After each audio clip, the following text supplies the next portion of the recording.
What's up guys? So today I'm going to do something a little out of the ordinary and make a video that isn't a rewrite, a pitch, or a video essay for that matter.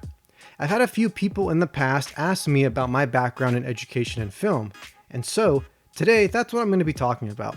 I'm going to share with you my personal journey, how I got into film, the pros and cons of the path that I took, and hopefully for those of you who are thinking about pursuing a career in film, you can find a few useful lessons in this video to help prepare you for your own future. So, if you get something out of this video, great. If not, then just enjoy my life story. So for starters, I grew up in the Central Valley of California, and my whole life, I've either lived in Merced County or Stanislaus County, and both areas are very much dominated by the agricultural, medical, and manual labor fields. So needless to say, there weren't a lot of opportunities for film or media entertainment growing up. Even though I had a big family, I didn't have any connections or know anybody who even worked in the industry. A lot of the kids in my grade felt like the only career options available to them after high school was to either go to college and become a nurse or a teacher, or go straight into the workforce and become a farmer or a mechanic, or just go straight into the military. I mean, that's what happens when you grow up in a small country town. You feel like you just have zero options in life and you're pretty much limited on what you're able to do. But the truth is, you're not limited. We only had one recruiter ever come to our school, and that lady was from the Academy of Art in San Francisco, but only 5 of us attended that presentation, and none of us ever pursued art school after that except for me. I was a huge fan of Disney movies growing up, and I loved drawing so much that I originally dreamed of becoming an animator for Disney growing up, but when I finally got to high school and I was lucky enough to take a 2D animation class, I realized I wanted to do something else in my life after trying out animation and just not loving it as much as I thought I would. I thought about switching over to video game design, but I figured film was a much more timeless and reliable medium than video games were. So, in the summer leading up to my senior year of high school, I signed up for a 1-week trial program at a private university called the Art Institute of Silicon Valley. How I even found out about that school in the first place was because one of my older cousins had attended as an animation student before he dropped out. But in that 1-week trial that I took at the Art Institute, the rest of the film kids and I would spend 6 to 8 hours a day with one of the film instructors there at the college named Eugene Fry, who we just called Gene for short. I didn't know it at the time, but I had met one of the greatest teachers and mentors that I would ever have the pleasure of meeting in my entire life. During this summer program, Gene showed us the tip of the iceberg when it came to filmmaking by teaching us how to make a trailer that we all got to share with our parents at an open house at the end of the week. So if you guys want to watch that terrible monstrosity of a trailer, the link is in the description down below. I don't know why you would want to watch it, but you can. It's totally there for you guys to do that. But regardless of that, I fell in love with filmmaking immediately because of that. So it just made me realize that movies were the medium that I wanted to fulfill my passion in. I also want to point out that the Art Institute campus that I visited was located in the Bay Area, and at the time, I was living in a little country town called Newman, which was 2 hours away from the college, and I didn't have a license or a car to drive. So, between my uncle and my dad switching off and taking turns, they commuted and drove me up to the school and back home for all 5 days of that 1-week program. So, that just goes to prove that unlike a lot of other kids, I was fortunate enough to have a strong support system at home. But regardless of that, I got to finish up high school, I graduated from Hillmar High in 2014, and I enrolled in the Art Institute of Silicon Valley that same summer. I just want to start off by saying that I didn't know jack shit about filmmaking when I started at the Art Institute. I didn't know how movies were made, I didn't know how much depth the art form had to it, and I didn't know what movies really meant to the human species and why we cared so much about them in the first place. I didn't know what movies truly were. To me, at that point in my life, movies were just popcorn theater entertainment. I was so ignorant when it came to filmmaking that I didn't even bother to start watching movies outside of my comfort zone until about like a month before I started college. Because before then, I would just watch superhero movies, monster movies, and just epic fantasies and sci-fis, and that's it. I had a very narrow vision of like what I would watch. And to top it off, these movies that I was watching for research purposes to try and prepare me for college were like the completely wrong movies to watch, because I was just seeking out all of the popular film franchises and just trying to consume enough of that as I could, thinking that that was going to prepare me for college. I was so wrong about that.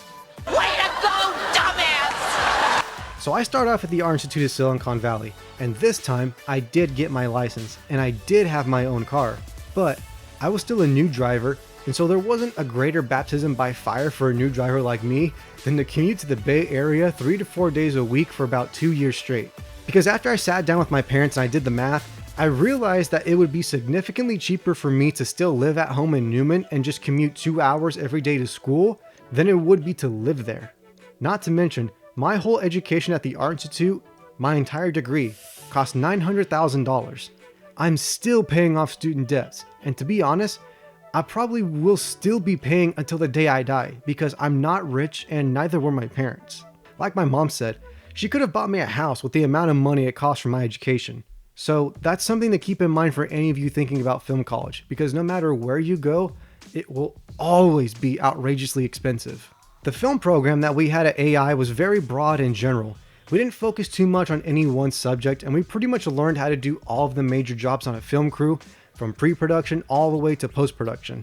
The good thing about having such a broad education was that it allowed all of us to be trained in all the departments in a film crew, and we didn't have to be good at everything they were teaching us. We just needed to know how it all worked, so that we could understand our future coworkers' jobs and better support each other in future projects. So in that way, we were actually pretty well prepared for the workforce once we graduated.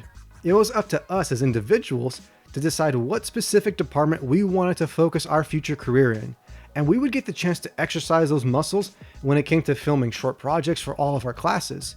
So for example, in our cinematography class, we all learned how to use a camera and operate all of the different camera equipment that came with it, but only one of us in that class decided to focus on cinematography from then on out because he had already decided that he wanted to be a director of photography once he graduated.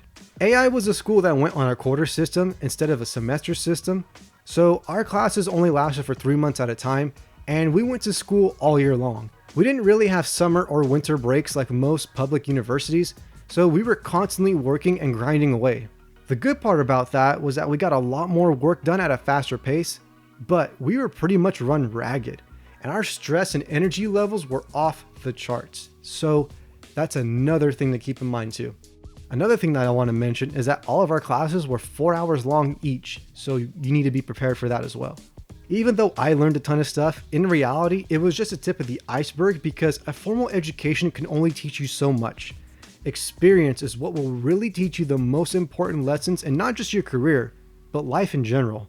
But despite all of that, when it comes to getting a degree in film, you're only going to get what you put into it. So, if you only put 50 to 70% into your education, then you're only going to get 50 to 70% back. You need to really invest and commit if you want to get the full benefit of everything your professors have to offer you.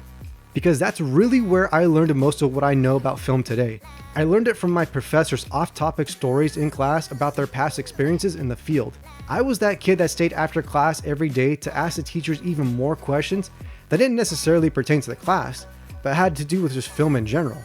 And just that alone, combined with the commute that I did on a daily basis and the level of dedication that I put into my classwork, my teachers recognized how passionate and how serious I was about this career, and so they were more than willing to stick around and impart even more wisdom to me that wasn't included in the academic curriculum. I would advise all of you to go out of your way to forge really strong relationships with your professors because they're the ones who you are really going to learn the most from. It's not the college courses that will really teach you and prepare you for your career, it's your professors as individuals. So, even if all of your professors suck, chances are there will be at least one good teacher there at your school. So, I highly encourage you guys to find at least one teacher that you can regard as your mentor and invest as much time as you can into learning from them, because that's really where you're going to get the most educational value. Anyways, speaking of my professors, when I returned to AI as a freshman, I got reconnected with Gene, who by the way, sounds and looks exactly like Larry David. I don't really have any pictures or footage to show you of Gene, but just imagine Larry David with an Apple hat. The resemblance between the two was uncanny, down to their sense of humor, the inflections in their speech and their charm. What are you, nuts? I mean, my friends and I would always joke about how Gene was a secret long-lost sibling of Larry David, and we always did impressions of him when we were on set. But anyways, while I was at AI, I had two professors who I really admired and saw as my mentors. One was Gene, and the other was a guy named Jerry Olson. Unlike Gene, who didn't have much in the way of formal Hollywood working experience, but was still a very valuable source of knowledge, Jerry had nothing but experience with Hollywood. Like so many filmmakers of his time, Jerry started off working for Roger Corman as a production assistant, or PA for short. Jerry has literally done so much, but his IMDb page is so devoid of any detail, it's actually kind of funny, which I think is another valuable lesson that everyone can learn from.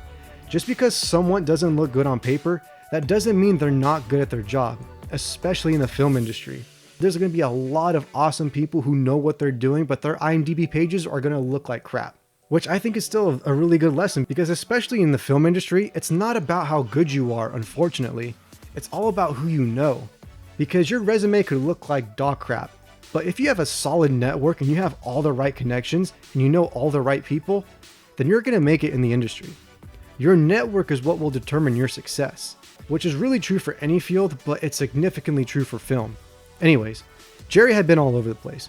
He'd worked on Dumb and Dumber, Nightmare on Elm Street 3, The Hidden, Buck Rogers, The Rundown, and he'd been the director of production at HBO before going on to be the vice president of production at New Line Cinema for years before he finally retired and went into teaching.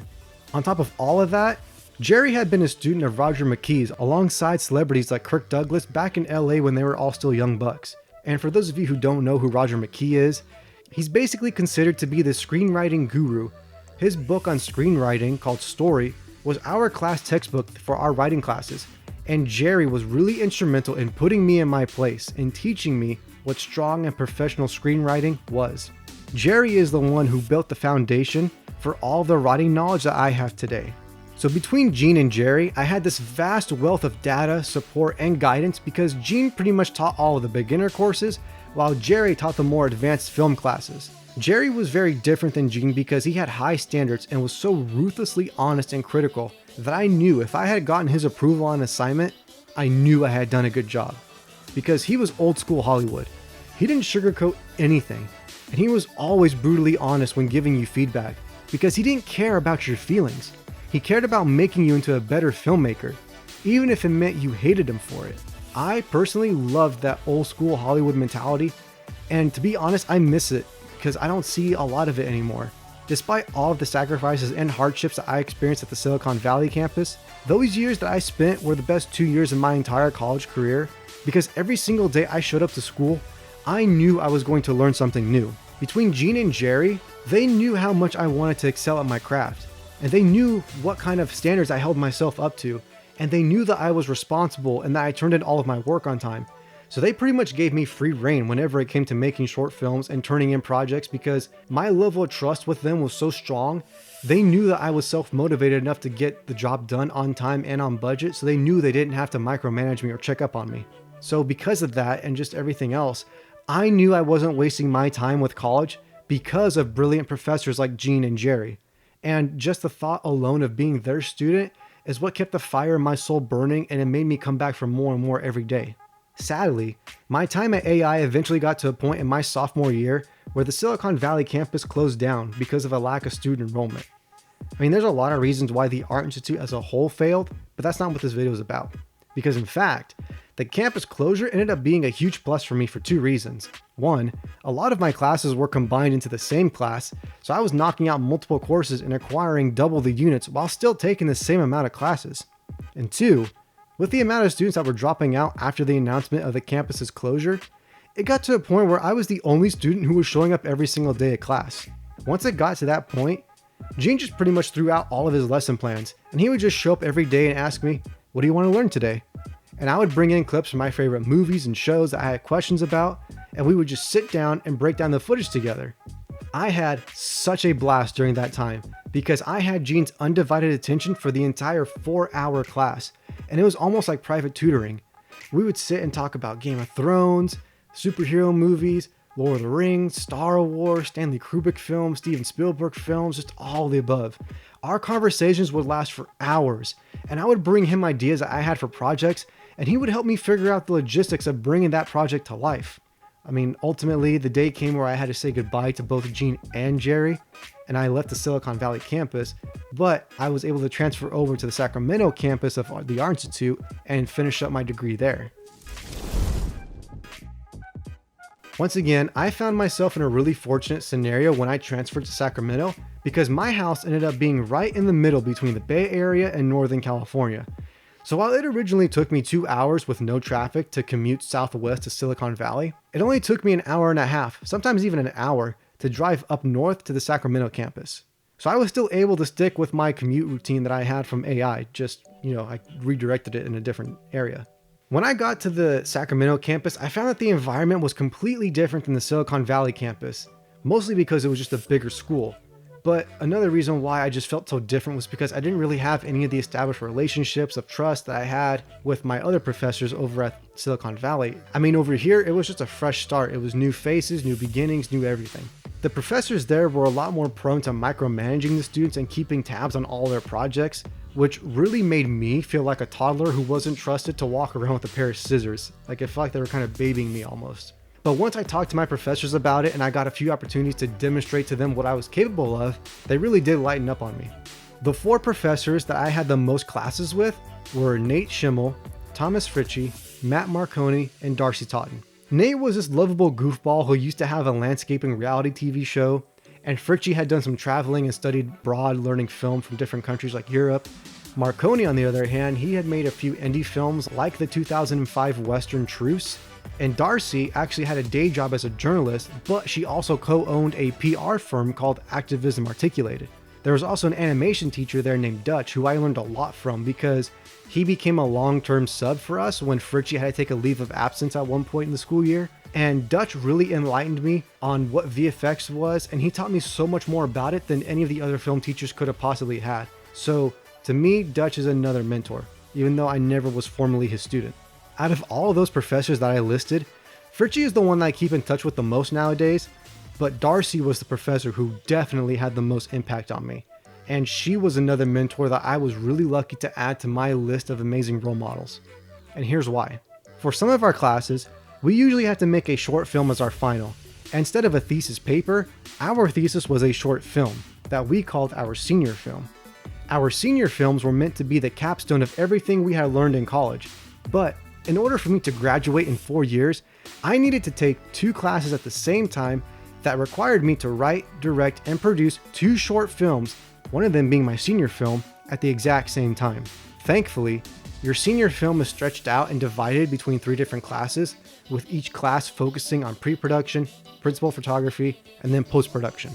AI's administration was heavily against allowing me to take those 2 classes and produce those 2 short films at the same time, because in the past, other students had attempted to do the same thing, but they all failed. None of them had succeeded at that. Eventually, most of those students at one point or another had dropped out either one or both of their classes because they were just so overwhelmed with all of the work. I didn't find out about this until much later on, but Darcy had fought tooth and nail for me behind the scenes because she had really advocated for me against administration to be allowed to take both classes. I mean, granted, it helped a lot that Darcy taught one of those senior film pre-production classes, but she didn't have to do that. She didn't have to go out of her way to fight for me like that. But thankfully, administration finally relented and they allowed me to take those classes, but really I owe Darcy a lot for that. The 2 film classes that came out of that process were Disillusioned and Knots, the latter being my senior film. If you guys want, you can watch those films in the links down below that I posted in the description. Making Disillusioned and Knots was hands down the most stressful time in my whole college career, but I got it done. I broke the curse, and I got to leave a mark on the school because I was the first student ever to break through that mold and break that barrier, and I was able to complete both classes despite everyone telling me that I couldn't do it. But to be honest, I really could not have done any of it without Darcy. So many of our class periods with her were more like therapy counseling sessions than they were like actual classes, because that lady gave us so much more emotional and mental support than any of the other staff members ever had. I cannot say this enough, Darcy is a phenomenal teacher, and I owe her in more than one way. The cool thing too was that administration would host screenings of our student films at the local Crest Theater in Sacramento, and those screenings were open to the public for free.